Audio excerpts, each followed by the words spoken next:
ziraherezo. Koko rero Nyagasani, abayoboke bawe ubugingo ntibabucuzwa, ahubwo bahinduka ukundi, maze ubuzima bwabo bwo kuri iyi si bwamara gushira, bakimurirwa mu ngoro ihoraho yo mu ijuru. Nicyo gitumye twifatanya n'imitwe yose y'abamarayika ngo duhanikire icyarimwe igisingizo cy'izina ryawe, tuvuga ubudahwema tuti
koko uri nyir'ubutagatifu Nyagasani, ukaba n'isoko y'ubutungane bwose.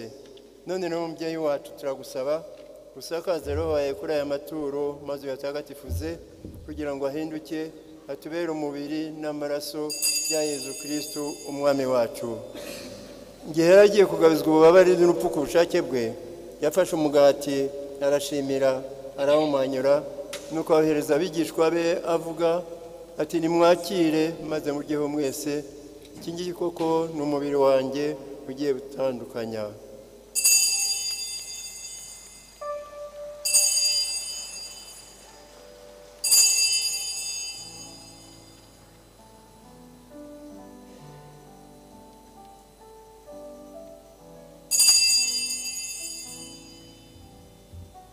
Nk'uko yari amaze kubigenza barangije kurya, afata inkongoro nanone arashimira, nuko ahereza abigishwa be avuga ati, nimwakire maze mubeho mwese, iyi ngiyi koko ni inkongoro y'amaraso yanjye y'isezerano rishya kandi rizahoraho iteka, agiye kumenerwa mwebwe n'abandi bose kugira ngo mugirirwe imbabazi z'ibyaha.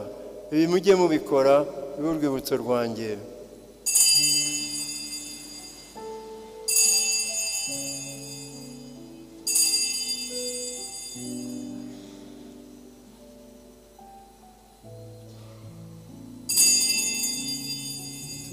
Turakuramya Yezu ururemyi, uri hano rwose, uri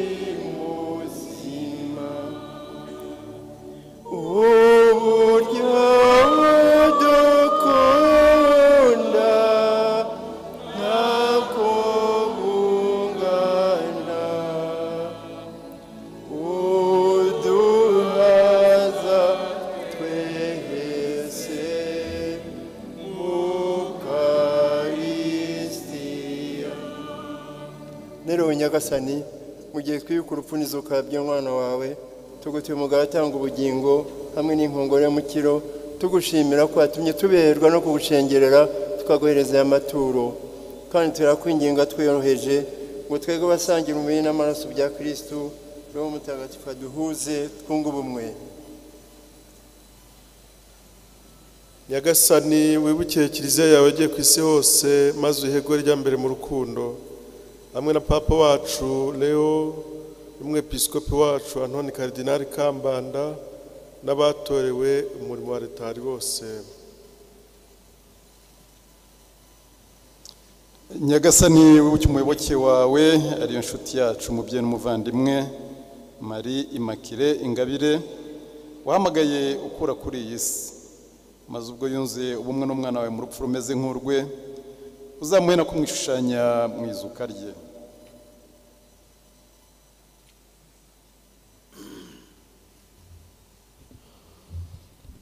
wibuke kandi n'abavandimwe bacu bapfuye bafite ubwizere bwo kuzazuka hamwe n'abandi bose bapfuye usanzwe ufitiye impuhwe maze ubakirire mu rumuri guturukaho.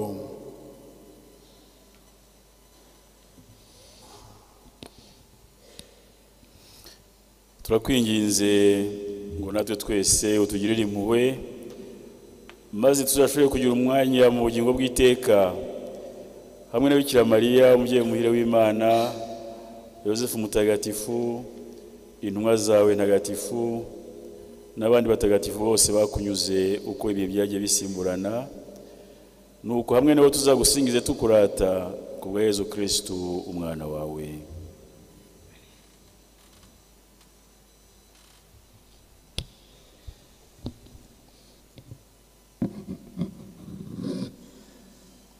Dawe Mana ishobora byose, icyubahiro cyose n'ikuzo ryose ubishyikirizwa na Kristo ukabihabwa hamwe nawe ukabiherwa muri we mu bumwe bwa Roho Mutagatifu uko ibihe bihora bisimburanye iteka.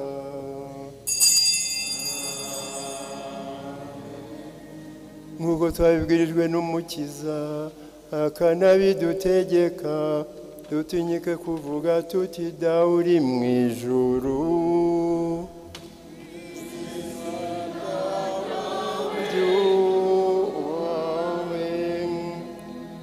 ingoma yawe yogere hose, icyo ushaka gikorwe munsi nk'uko gikorwa mu ijuru. Ifunguro ridutungo riduye none, ubabarire ibicumuro byacu nk'uko natwe abarira baducumuyeho, uduterane ubikoshya, ahubwo dukize icyaha. Nyagasani turakwingiza udukize ibyago byose, ibihe turimo ubisakazemwo amahoro, impuhwe zawe ziturengere zidukize icyaha cyose, ziturinde n'amakuba yose mu gihe tugitegereje ya mizero mahire n'ukuza kumukiza wacu Yesu Kristu.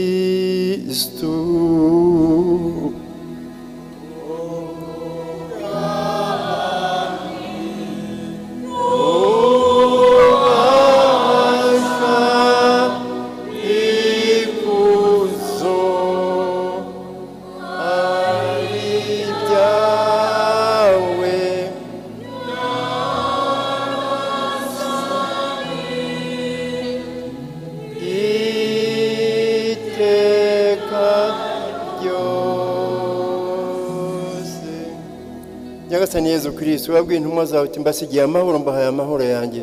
Turagusabye ngo we kwita ku byaha byacu ahubwo cyo kwemera kwa kiliziya yawe maze ku bushake bwawe uyiha amahoro kandi yibumbire mu bumwe wobaho ugateka iteka ryose. Nimugire iteka amahoro ya Nyagasani.